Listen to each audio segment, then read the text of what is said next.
Hey everyone, I'm Kelly. Welcome back in for another episode of Firefly. Today I'm hopping into episode 3, which is called Bushwhacked. And I have no idea where that is going, but I've been loving my time in this show so far, as you guys can probably tell. I did go back and rewatch episodes 1 and 2 because I feel like coming back into this very blind, well, for 2 reasons. Coming into this show very, very blind, I had no idea what to expect. And I had to just kind of go back and pick up on some of the pieces that were being thrown down that I feel like went right over my head because I was just trying to take in the atmosphere and just trying to get a feel for what the main themes of the show actually were.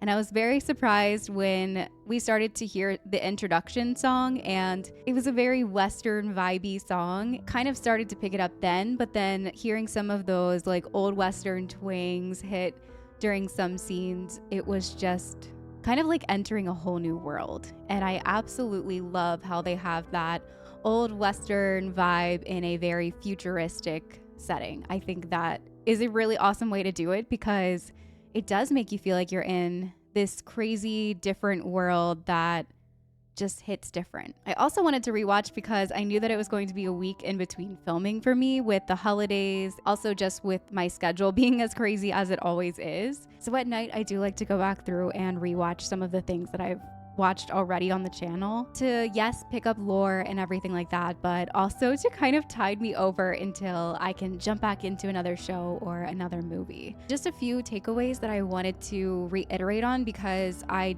feel like I did miss a lot in the first 2 episodes, but going back and watching it again, I picked up on a lot. So I'm going into this show with a lot more lore and kind of questions going into the 3rd episode. So the biggest thing that I remember seeing that I missed the first time was how Mal, in that fight scene in the very beginning with the Alliance, he actually kissed a cross. It's very interesting now looking back on that, knowing how he interacts with Book. He wants nothing to do with God. He's very out of touch with his own religion. And I get it. I totally get it now.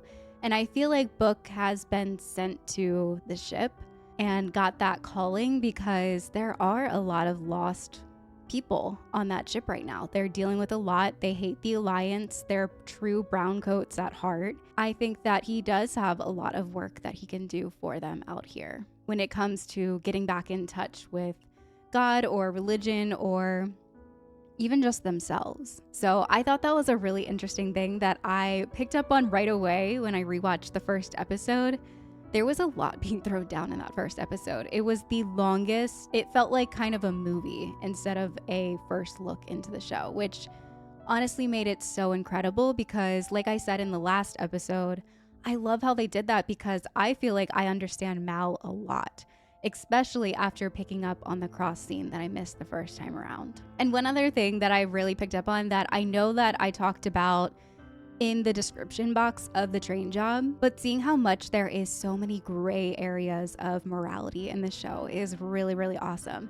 Especially when they went on that train heist, figured out that they were stealing medical supplies, and then Mal deciding that even though they are doing something very lawless, and I think his quote was something like, "We are thieves, but we're not thieves," which is the perfect quote and definitely describes how gray all of this morality is. Even in such a lawless world, you can tell that Mal and his crew have a really great moral compass. It's weird saying that because they are salvagers, they're thieves at the end of the day, but in this world, that is who you need to be to survive, who you need to be to make money and live the life that, I mean, I guess it's not really the life that they want to live, but the life that looks better than being constantly pushed down by the Alliance. I mean, look at those towns that we've been through and seen. Don't have money, they don't have food, they're relying on the Alliance because they set it up that way. It's just so corrupt and so awful, but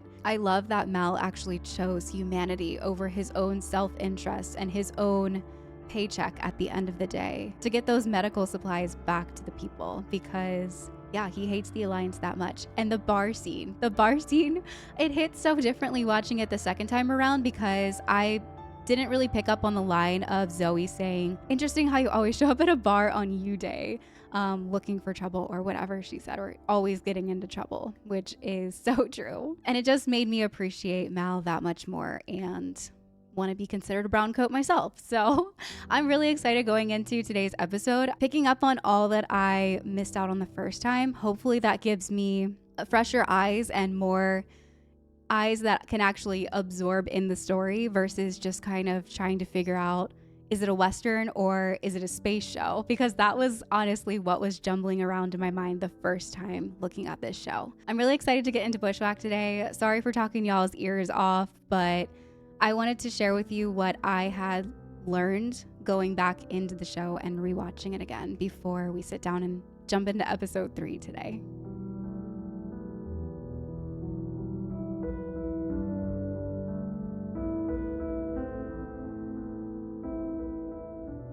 A captain's goal was simple: find a crew, find a job, keep flying. Find a crew, find a job, keep flying. Are you playing like basketball? Did you sit on the ball? Who's winning? I can't really tell. They don't seem to be playing by any civilized rules that I know. Well, we're pretty far from civilization. How's your sister? She still won't talk about what it was that they did to her at the academy. Perhaps she's not sure herself. They selflessly turned us both into wanted fugitives. Oh, we're all running from something, I suppose. I feel like with the Alliance, they kind of force it. They force you to be a fugitive. We're all doomed. Who's flying this thing? Oh my gosh. Oh, right, that would be me. Proximity warning. What is that? Oh my gosh, that was so scary. Was that a body? What, you have a stroke or something? Near enough. What happened? Yeah, same. It's a ghost. A ghost? What? What? You can't take the sky from me. The lyrics of that song are really good. They fit the show really well. What do we figure, transport ship? Converted cargo hauler. Settlers. Cram 15, maybe 20 families on a boat that size. You pack them in tight enough. Families? Tell you what I think. If there's folks on board in need of help, why ain't they beaming no distress call? Shall I remind you of the story of the Good Samaritan? I'd rather you didn't. But we'll check it out. Could be survivors. And if not, well then, take a look around, see if there's not something of value they might have left behind. Yeah, no, Oh, now he's interested. Jeez. So 15 families could fit on there? Whoa. Was that their docking system or was that something else? something wrong? Well, I suppose it's just the thought of a little mylar and glass being the only thing separating a person from nothing. Yeah. That freaks me out too. Like that fella we bumped into. He likely stuck up under our belly about now. That's what space trash does, you know, kind of latches on the first big something. It'd be a bit like you and your sister, wouldn't it? I'm still unsure about him. I think he is who he is, but he can be so rough and raw. That's always freaked me out about like space shows and everything too, is just thinking about how it's only a little piece of glass holding you between not being able to breathe, dying. Oh, this is really creepy.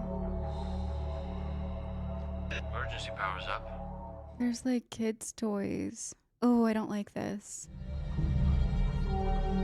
The balloon? No. Whatever happened here happened quick. I'm on edge. Where are the people? Personal log. Someone was in the middle of an entry. Oh boy.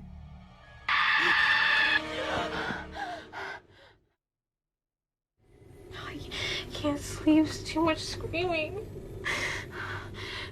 Can she hear ghosts? Hey, grab your med kit, let's hoof it. Mal wants us both over there on the double. I'll meet you over there, but don't take forever. Still gotta get suited up. So he's really freaked out about the suit situation too. Oh boy. Gosh, that probably feels so claustrophobic too. Hi. What are you doing here and what's with the soup? Oh my gosh. He had it on wrong, so he wouldn't have survived. Oh my gosh. Are you hungry, sweetie? Oh no. Is she boarding that ship? Barefoot? Hey, why would anybody abandon their ship in the middle of nowhere like this? For all sorts of reasons. Just not mechanical. Whew. Well, there's a good one. Pull the bag open. Using ship parts. What did she need? Like a new arc reactor or something? Or compression something? What is that? Food or aluminum? Oh, it's food he's eating. Oh, this is so creepy. I hate like dolls and kids' toy, like tricycles and... Oh, it's so creepy. Here. Everything a grown family needs to make a fresh start on a new world. That's About a fortune. Yeah, but what happened to these people? Nobody escaped. Nobody. Ah! I know what did this. Was it like Ravagers? Get her out of here. Jane, drop what you're doing and get to the engine room. Take Kaylee and the doctor off his boat. Don't ask questions. Ah! I don't like this episode, guys. It's too scary. This is too scary. Oh. River, what do you... Follow the voices. No, don't ever leave the ship. Not ever. So she can hear the dead.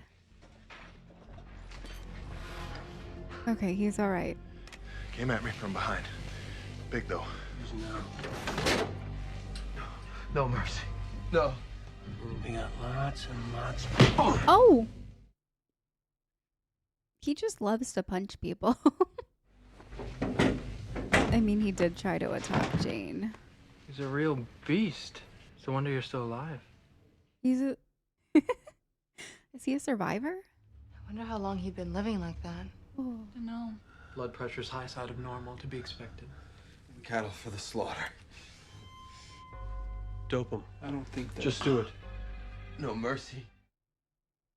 What the heck? So he'll live then.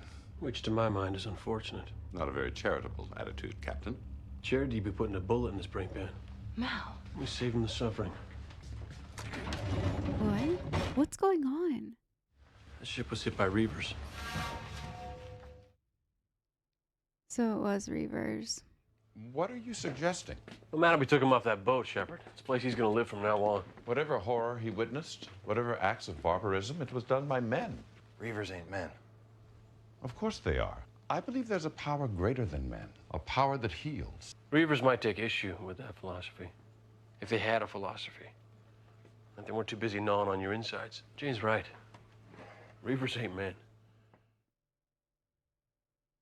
Jane, you'll help the doctor and Shepard Book cut down those people, then you'll load up the cargo. We're sitting put for a funeral? Yes, Jane. That is exactly what we're gonna do. I ain't saying there's any peace to be had, but on the off chance there is, those folks deserve a little of it. Just when I think I've got you figured out. That was real pretty, Captain, what you just said. But I figured it'll keep the others busy for a while. No reason to concern them with what's to be done. Sir? Wait, what? It's a real burden being right so often. What is that? Booby trap. And when we detach? It blows. Oh no. Okay, so we don't detach. We just, I don't know, sit tight until... What, Reavers come back? Could probably bypass that easy. We get to the DC line. You tell me right now, little Kaylee, you really think you can do this? Sure. Yeah.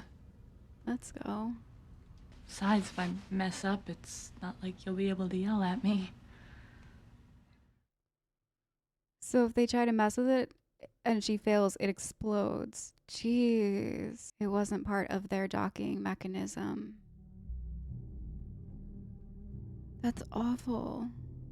Yeah, I'm sorry. I'm with Mal. Anyone that can do that to human bodies is not human anymore. That part of you has to be so gone. I don't think there's any coming back from that. I'm kind of scared, but I'm very curious to what Reavers look like. Poor guy. So he's saying he's too far gone. Like he's seen too much. And maybe they kept him alive as a... Oh my gosh, what's happening? What, because he's seen what they've done, he now wants to be crazy too? Oh my gosh, why is he on the ship?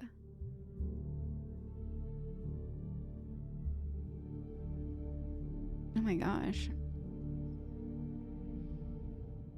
She did it. She's so smart. It's really refreshing to see a mechanic, like a lady mechanic, that is really upbeat and pretty and sweet. Thought we might have had a situation, but it looks to be taken care of.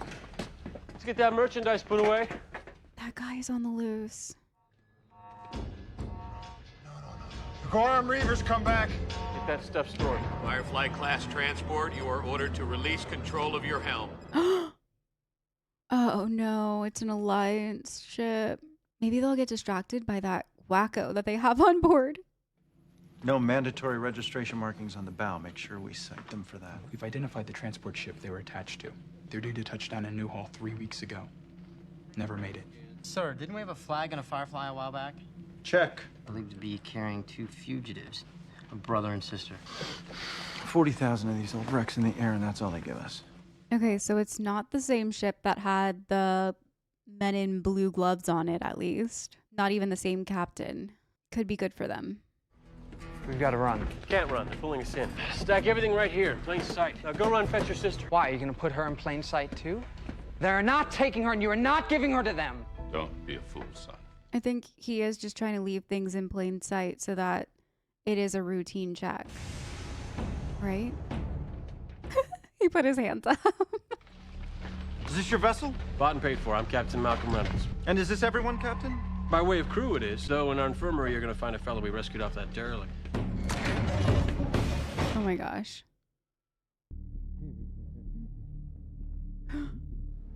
A brother and sister. When I search this vessel, I won't find them, will I? No children on this boat. Adult siblings. I misunderstood. Mal's so good at like smooth talking. You know how these older model Fireflies tend to have those troublesome little nooks. Do they? So are Simon and River in the cargo hold? That's why they were making space. We will continue this conversation in a more official capacity. I want every inch of this junker tossed. Junker? Settle down, Kaylee. Kaylee. And do you love him? I don't see how that's relevant. Well, he is your husband. Seemed to work out. You fought with Captain Rose in the war. Fought with a lot of people in the war. And your husband. Fight with him sometimes, too. We're very private people. The legs. Oh, yeah. I definitely have to say it was her legs. Her legs, and right where her legs meet her back. That whole area. Why is he asking these questions? Function, and you end up having to recycle secondary exhaust through a bypass system. Now that's junk.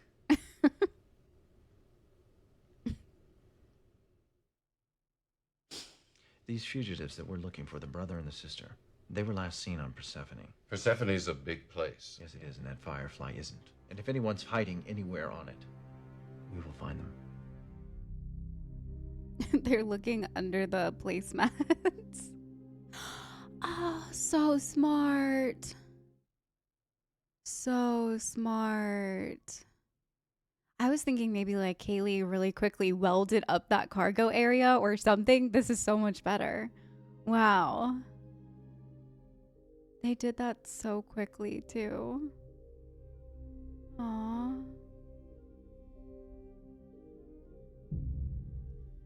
He's like, no. So, I figure by now you've been over to the derelict. Yes. Terrible thing. Well, my advice, just fire the whole grime thing from space. Be done with it. It's a very loyal crew you have there, Sergeant. It's not Sergeant. War's over. I noticed your ship's called Serenity. You were stationed on Hera at the end of the war. Battle of Serenity Valley took place there, if I recall. That's why his ship is named Serenity. May have been the losing side. Still not convinced it was the wrong one. I love that. Is that why you attacked that transport? What? So we attacked that ship, then brought the only living survivor to our infirmary. I'd ask him. Only I'm not sure he'll be able to speak with his tongue split down the middle. What? With the chin up. Wait, what's happening? He split his own tongue? He said look inside. He's killing them. Oh my gosh. That poor bastard you took off my ship. He looked right into the face of it, was made to stare. It. The kind of darkness you can't even imagine. He probably tried to turn away. They wouldn't let him. You call him a survivor, he's not. That's terrifying. A man comes up against that kind of will, the only way to deal with it, I suspect, is to become it. He's following the only course left to him. Jeez. First he'll try to make himself look like one, and then he'll start acting like one. I feel like they're gonna have to believe him after they see what he's doing. Your ship and its contents will be auctioned. The proceeds of the sale will be applied to the cost of your defense. I want guards on the nursery. It won't matter. We won't find him. I know where he'll go. He's escaped on the ship after killing all the medical personnel. It's okay. Guys, wait. Oh my gosh. Oh, he's on their ship. Oh no. That's such a terrifying story from the Reavers that they made him watch, and now he's like, what he saw was so disgusting that he has to become them. That's horrifying.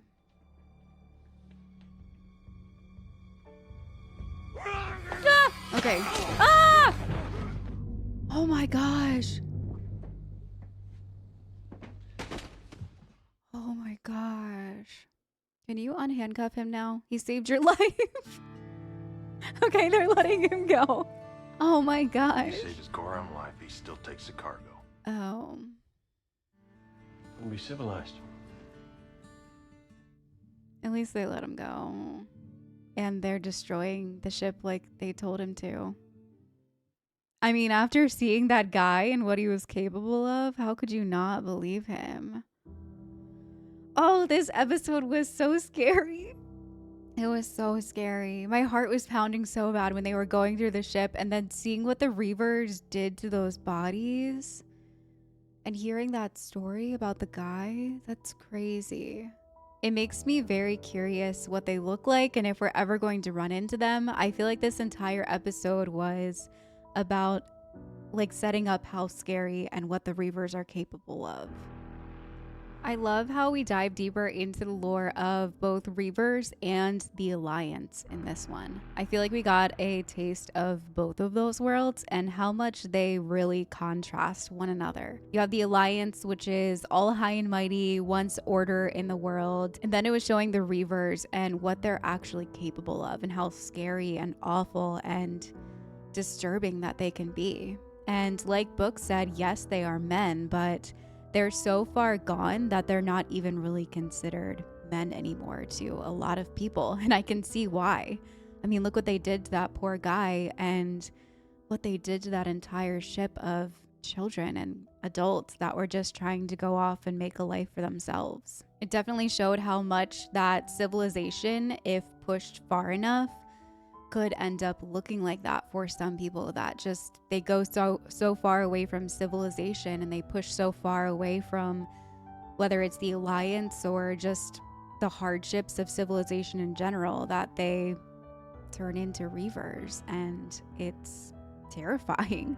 There were definitely a lot of very scary horror moments in this one, but I feel like they definitely had to do it that way to show us as the viewer how terrifying both honestly the Alliance and the Reavers can be. Yes, obviously the Reavers are super duper terrifying. I'm nervous that they're going to have a run-in with them eventually because of how much they've been hinted in previous episodes, but this one definitely was centered around the Reavers and what they're capable of doing. And even if you run into the Alliance, I mean, they tried to confiscate their entire ship, salvage it off or auction it off and put them, I'm guessing, in jail if their story didn't add up, which, I mean, honestly, it did. They did a great job. Mal did a great job at putting everything on display, being very upfront about the very true parts of it, but also keeping inside about the brother and sister, even all the way down to his awesome manipulation during that dialogue where he was asking about the brother and sister, and he said, we don't have children aboard. And then he said, oh, I misunderstood. It's genius of him to think of that in that moment. And it reminds me of the other genius moment he had when he was trying to explain to the guy that it was a honeymoon vacation and he was trying to get work there from a guy, and I'm blanking on the name, but he said, well, the guy is dead. And he said, well, is his job open? And just the look on his face, like the acting by Mal is done so well because it's so convincing. And it's just really awesome to see him smooth talk his way out of whatever situation that they are put into. In this one, we also got a lot more into River. Possibly whatever the Alliance was doing to her put her into more of that intuitive and paranormal type of headspace where she could actually hear the screams, feel the ghosts, was so drawn to those spirits that were on the ship that she even went over there to check it out and was able to locate the bodies before the people looking for them were able to. And I'm not sure if it's just because River is like that normally, how it's kind of just how she was because she is so intelligent and she can just feel those things even since birth, or it could be something that maybe the Alliance testing had done to her and now she's able to tap into hearing or seeing ghosts, which I'm not really sure why the Alliance would need that sort of power from somebody, but I'm guessing it will definitely branch on that in the future because that was a really big part in River today, was seeing that she can feel those presences and even hear them. Book is also very interesting to me now. At first, I was also very intrigued by him because he's always saying, you know, I'm not a grandpa, I've never married. And I know that people were just ragging on him and that was his way of kind of like jabbing back, like, I'm not a grandpa, I've never married. But I feel like he has this very interesting past that we haven't really been told about yet. And I keep getting that feeling from him. And it started a lot more when he was talking about putting the bodies to rest and all of that. Yes, I know that it's the good thing to do, but there was something about the way that he was talking and the way that he was like holding his hands, and his facial expressions were very interesting to me. And then we fast forward to the interrogation, which honestly was a very awesome scene. Shows how loyal the crew is to Mal. It also showed this side of Book that made me think that he does have a very interesting past and we don't really know too much about it. I'm wondering more about Book. I feel like he's not all that we have seen so far, and I wouldn't be surprised if there is going to be some sort of plot twist in the future with him because he's just very interesting in a lot of ways. I feel like he's also here for a very personal reason, and we might learn about that in the future. I don't know. But overall, today was a great episode. I really enjoyed it, even though it kind of scared the pants off me for a bit there. I don't know if you guys know this, maybe if you've seen my Get Out reaction, and also my inability to react to The Conjuring this Halloween, but I'm a chicken. I am very scared of anything that goes bump in the night. This one was actually very scary for me in a lot of ways, but I feel like it was done so well that it wasn't like jump scary bad. It was just kind of actually putting that fear in us about the Reavers and feeling how Jane feels when he hears the word Reavers, because I'm definitely feeling that now. I am terrified for an episode that maybe has more Reavers in it, or if we have to deal with more of them someday in an episode. I am not looking forward to that at all, because this episode did a great job at putting that fear into the viewer about what Reavers are, what they can do, and what they have done. Definitely looking forward to jumping into the next few episodes with you guys. I'm gonna go ahead and take a short break and jump right into episode 5. So I'll see you all there. Bye guys.